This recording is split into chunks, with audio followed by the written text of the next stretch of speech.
오늘 본문은 사사 드보라의 이야기입니다. 에봇이 죽은 뒤에 이스라엘이 하나님 앞에 다시 악을 행하니 하나님께서는 그들을 가나안 왕 야빈의 손으로 징계하셨습니다. 야빈은 군대 장관 시스라를 시켜서 폭력으로 이스라엘을 수탈하게 했습니다. 이스라엘은 이 고난 가운데 다시 하나님께 부르짖었고 하나님께서는 드보라를 보내셔서 세워주셔서 이스라엘을 구원하십니다. 계속해서 살펴보듯이 사사기는 이런 사이클을 취하고 있습니다.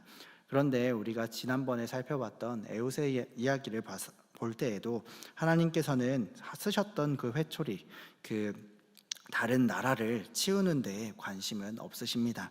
오히려 사사시대를 통해서 이스라엘에게 어떤 기회의 시간이 있다라는 것을 알려주고 계십니다. 이스라엘 백성은 이집트에서 종살이 할 때 자유롭게 하나님의 뜻을 행할 수 없었습니다. 약속의 땅 가나안에 들어가서야 비로소 하나님의 뜻을 행할 수 있는 자유를 얻게 되었죠. 이것을 통해서 볼 때 사사시대는 하나님께서 이스라엘이 자발적으로 하나님 앞에 엎드려서 하나님만 경배하는 그 항복을 받아내시려는 기회의 시간으로 삼으시는 것을 보게 됩니다. 광야에서도 실패했지만 이제 약속의 땅에서는 성공했으면 하시는 그 마음으로 기회를 주시는 것이죠. 그런데 우리는 사사들이 해결사 있는 것처럼 생각하기도 합니다. 고난과 수탈과 그런 어려움의 생활에서 평안함을 주는 힘 정도로 오해하기도 합니다. 그러나 사사기는 사사들이 이스라엘을 구해낸 이야기를 외형적 구원에 불과한 것으로 소개합니다.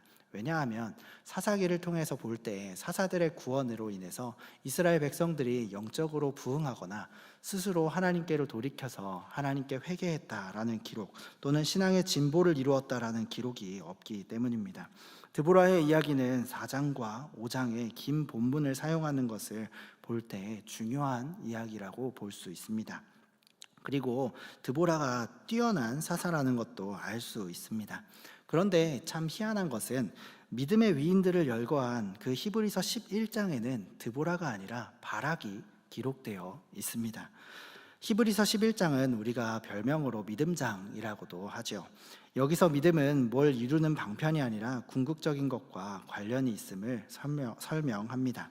믿음을 발휘해야 하는 현재는 영광에 이르기 위한 과정이기 때문에 현재는 기다림의 시간이다. 보이지 않는 것을 보는 것처럼 보는 것이다 라고 소개하는 것이죠. 이런 시간을 살아간 그 믿음의 사람들, 그 사사들도 기록되어 있습니다. 하지만 여기에 드보라가 빠져 있다니 참 이상하죠. 본문에서는 드보라가 더 드러나고 바락은 소심한 사람으로 표현되는데 말입니다. 먼저 여성이었던 드보라가 사사로 세워진 일에 어떤 의미가 있을까요? 드보라가 어떤 훌륭한 점이 있어서 사사로 세워졌을까요? 아닙니다. 그때의 상황이 여성이라도 나설 수밖에 없는 상황이었다는 것을 알려줍니다. 드보라는 남편이 있던 사람이었습니다. 그런데 남편이 아니라 드보라가 나서야 했던 상황입니다. 군대 장관 바락은 뭐라고 합니까? 드보라 당신이 가지 않으면 난 안 갑니다 라고 이야기를 하죠. 우리가 읽진 않았지만 시스라를 죽이는 데에 쓰임을 받았던 그 야엘도 헤벨의 아내라고 소개합니다. 그리고 반복해서 남편과 함께 소개되는 것을 보게 되죠.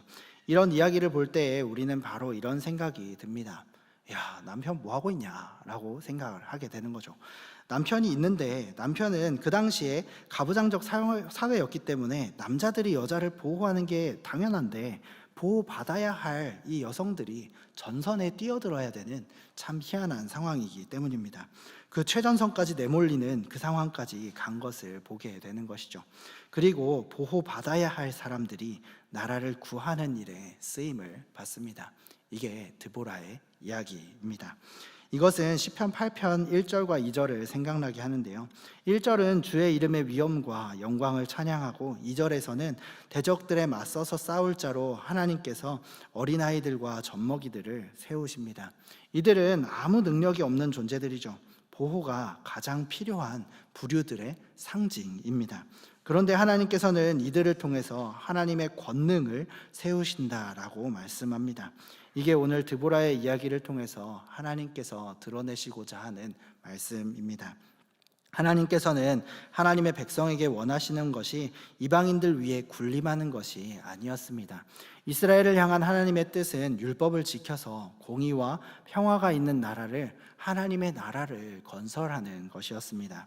그래서 하나님의 통치가 드러나는 나라를 세우는 것이었죠. 그러나 이스라엘은 약속의 땅에서 권력을 쟁취하는 싸움에 말려듭니다. 가나안 사람들의 중요한 삶의 원리는 권력이었는데 이스라엘이 그 원리를 받아들인 것입니다. 하나님께서는 이런 이스라엘을 막지 않으십니다.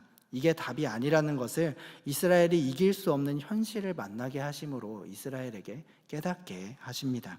이들은 그런 현실 속에서 하나님께 부르짖었고 하나님은 그들을 건져 주셨습니다.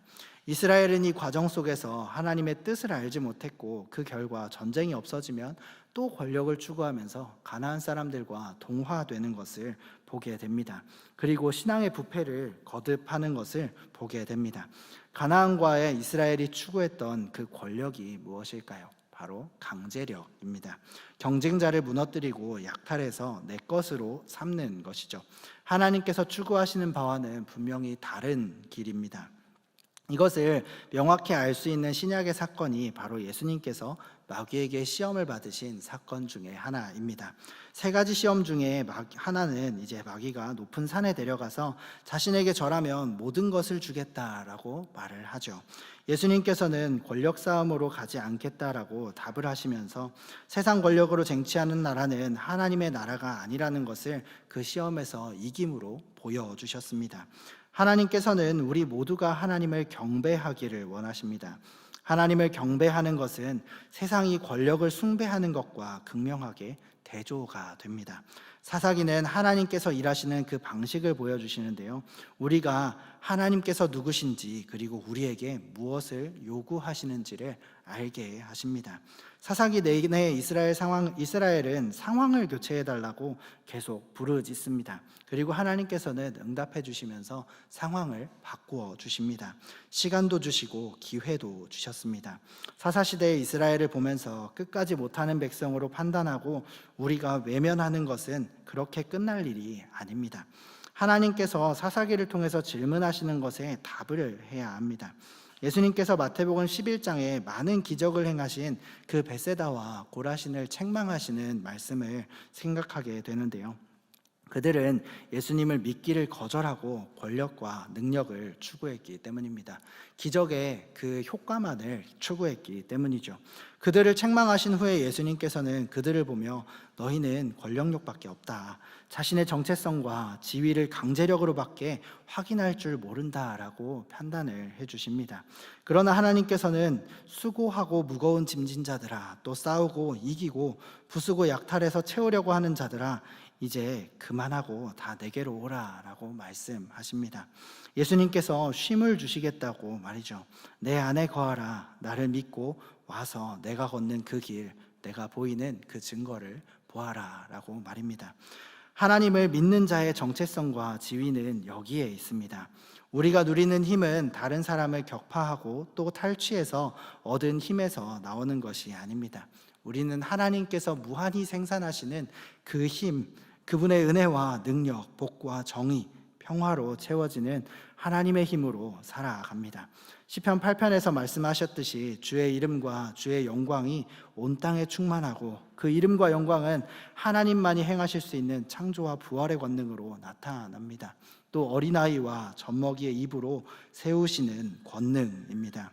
이것을 모르면 우리는 우리가 받을 영광이 무엇인지 매일 도전해오는 삶의 여러 가지 문제 속에서 나의 책임은 무엇인지 알 수 없게 될 것입니다.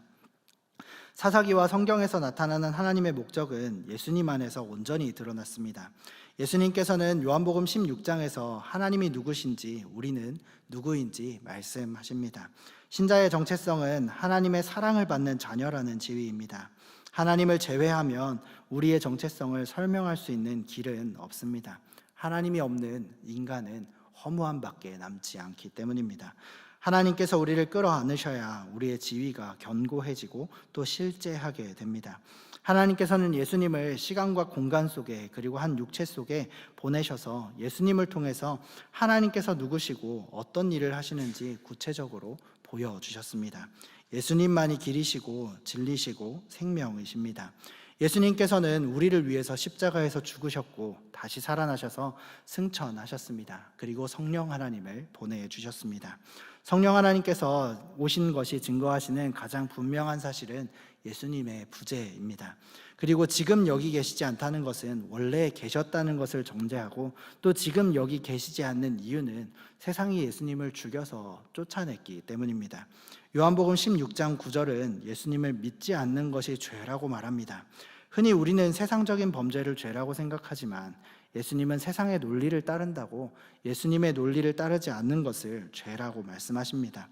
세상 권력과 힘의 논리에 붙잡혀서 사는 것이 하나님께서 예수님 안에서 보이신 그 방법을 여전히 수긍하지 않는 것이라고 하면서 그것이 죄라고 말씀하시는 것이죠. 사사시대에 이스라엘이 쫓았던 그 삶도 계속된 죄악으로 힘의 논리를 쫓았던 시대의 사람들이었습니다. 바로 그 다음 절인 10절에서는 예수님 외에 이 땅에 정의와 평화를 만들 다른 방법이 없음도 말씀하십니다. 예수님께서는 아버지께로 돌아가셔서 세상이 예수님을 다시 못 보면 세상은 불의와 전쟁만 남을 것입니다. 그래서 예수님의 승천은 그 자체로 세상에 대한 책망을 담고 있는 것입니다. 예수님은 방법이 아니라 목적이셨습니다. 하나님의 목적이셨고 하나님께서 채우시려는 내용이셨으며 하나님께서 드러내시는 권능이 예수님으로 표현된 것이었습니다. 당시 유대인들과 헬라인들은 예수님을 이렇게 보았습니다. 아무것도 아닌 사람, 볼품없는 나사렛 출신의 정신 나간 사람, 다른 사람은 구하고 정작 자신은 구하지 못한 사람이라고 말이죠. 유대인들은 자신의 기대와 너무 다른 메시아를 보고 배신감을 느껴서 돌아서서 분노함으로 예수님을 죽였습니다. 그리고 그 뜻을 고스란히 받아들여서 죽으신 분이 바로 우리 예수님이십니다. 예수님은 부활하심으로 정말 심판받은 자가 누구인지를 보여주셨습니다. 이 세상 임금, 곧 죽음입니다. 인간의 최대 과제이고 두려움인 죽음은 궁극적인 권세가 아님을 보여주신 것입니다. 예수님은 부활하셔서 아버지 보좌 우편에 계십니다. 이것이 예수님의 부재 또는 성령 강림의 의미이며 우리에게 펼쳐진 지금 우리가 살고 있는 현실입니다. 사사기에서 이스라엘은 끊임없이 이웃나라와 권력 투쟁을 하면서 자신들의 안녕과 지위를 확인하려다가 계속해서 실패했습니다. 마찬가지로 신약의 성도들도 예수님을 믿어서 현실적인 보상을 얻고자 합니다. 마음의 평안과 재정적인 안정과 또는 명예나 건강 등 그것들이 없으면 실망하고 실패하며 반복합니다. 어떤 경우에는 안타깝게도 하나님을 떠나기도 합니다. 그러나 하나님께서 우리가 원하시는 것을 주지 않는 것이 복이 될 때도 있습니다. 세상에서의 권력으로 해결책을 삼으면 그 힘의 논리와 내 생각으로 하려는 그 마음에 빠지면 하나님의 진정한 도전에 직면하지 못하게 됩니다. 하나님께서는 아무것도 아닌 자처럼 보이는 랍비도의 아내나 헤벨의 아내를 통해서 대적을 물리치시고 평화를 허락하셨습니다. 이 사실의 의미는 하나님의 구원이 우리가 생각하는 것과 같이 무력이나 폭력이나 또 내가 생각하는 현실적인 어떤 대안에서 나오지 않는다는 것을 말합니다. 구원은 하나님만이 주실 수 있는 생명과 진리이고 공의와 평화이며 자비와 긍휼입니다. 마지막으로 은혜 속에 있는 것입니다. 이 사실을 확인하는 것이 지금 우리에게 요구됩니다. 사사시대에도 똑같이 요구되었던 것이 우리에게도 요구되는 것이죠. 그리고 지금 우리에게 요구되는 그 자리, 그것이 우리가 하나님께 항복해야 하는 자리이지만 정말 어려운 자리입니다. 빌립보서 2장은 예수님의 마음을 품으라고 우리에게 말씀하십니다. 우리를 위해 낮아지시고 또 높아지심을 말씀하시면서 말이죠. 우리나라는 유교 윤리를 유산으로 가지고 있습니다. 이것이 내세우는 명분은 그 내용이 모호하지만 다른 대안이 없어서 명분 자체가 무뎌있게 느껴집니다. 그러나 내용이 명확하지 않으면 치열함만 남게 됩니다. 유교에서 굉장히 중요하게 생각하는 것은 이름을 남기는 것이죠. 그 이름을 남기기 위해서, 유명해지기 위해서 치열한 노력을 해야 하는 것입니다. 이런 배경 가운데에서 빌립보서 2장에 나타난 예수님의 모습을 보면 모든 것을 버리고 십자가에서 죽으신 예수님의 치열함과 장렬함만 남게 될 것입니다. 하나님의 일하시는 방법을 보지 못하게 되는 것이죠. 세상은 힘으로 자신의 우위를 확보하는데 자존심이 달려있다고 생각합니다. 그러나 하나님께서는 지는 것과 내어주는 것과 기다리고 감싸 안고 용서해서 고치심으로 일하시는 분이 바로 우리 아버지십니다. 이 사실은 세상적인 생각으로 힘의 논리로는 절대 이해할 수 없습니다. 이것을 이해한다고 하면서 사람들을 만날 때 웃지 않는다면 이해했다고 할 수 없습니다. 웃음은 넘어가 준다라는 의미입니다. 웃으면 완벽을 요구하지 않게 됩니다. 넘어가 줄 때만 웃게 되고 치열해지면 서로 인상을 쓰게 되며 표정을 굳히게 됩니다. 그러니까 모일 때 공포와 두려움이 나온다면 잘못하고 있는 것입니다.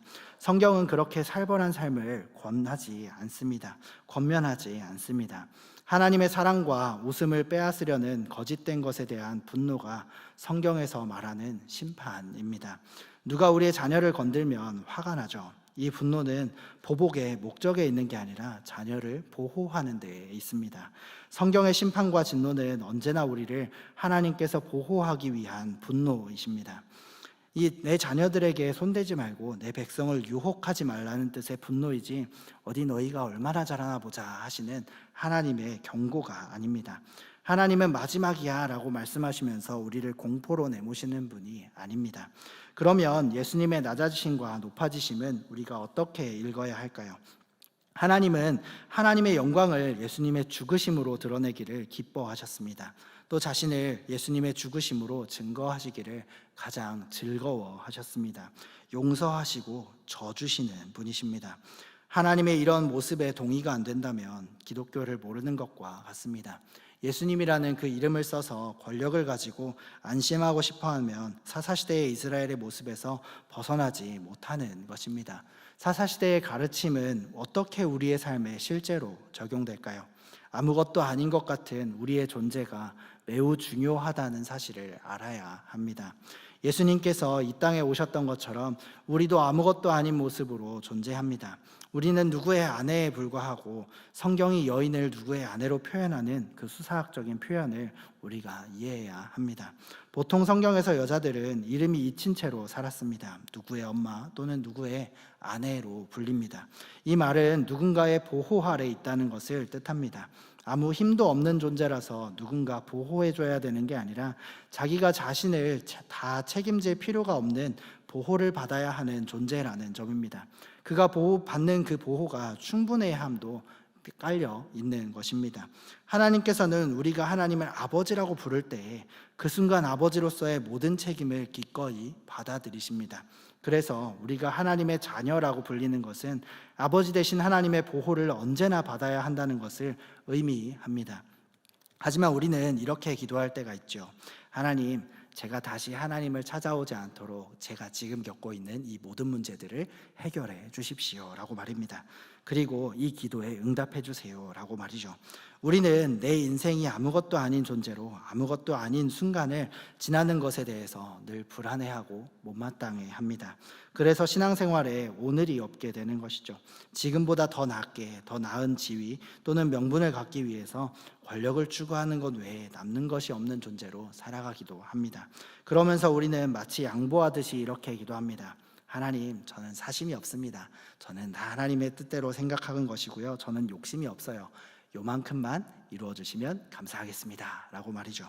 그러나 하나님은 우리가 서 있는 바로 그 자리에서 어린아이들과 젖먹이들을 부르십니다. 그들로 권능을 세우시겠다고 말씀하십니다. 보호를 받아야 할 드보라와 야훼를 사용하셔서 하나님의 영광을 드러내신 하나님께서 수고하고 무거운 짐진 자들을 불러서 쉼을 주시고 영광을 드러내시겠다고 약속하십니다. 하나님께서 예수님에게 하신 일이 우리에게도 일어납니다. 예수님을 지극히 높여서 모든 이름 위에 뛰어난 이름을 주셔서 하늘과 땅을 잇는 자들과 땅에 있는 자들과 땅 아래에 있는 자들로 모든 무릎을 꿇게 하신 그 일이 바로 여기에서 벌어집니다. 그 현장에 우리가 있습니다. 무명한 자를 위대하게 쓰셨고 자기 포기와 용서와 자비와 긍휼이 나타나는 그 현장에 우리를 불러주십니다. 세상은 우리를 두렵게 합니다. 그러나 세상은 약탈과 폭력 외에 할 줄 아는 것이 아무것도 없습니다. 우리만이 나눌 것이 있는 자로, 증명할 것이 있는 자로, 영광과 명예라는 이름으로 그 앞에 설 수 있습니다. 세상은 우리 앞에 무릎 꿇을 것입니다. 사사기 이후로 드보라는 성경에서 다시 언급되지 않습니다. 야엘도 마찬가지입니다. 아무것도 아닌 자이지만 하나님의 위대한 일에 동참한 드보라를 기억하면서 저와 여러분의 인생과 존재를 영광과 승리로 하나님의 쓰임 받는 우리 모두가 되기를 주님의 이름으로 축복합니다.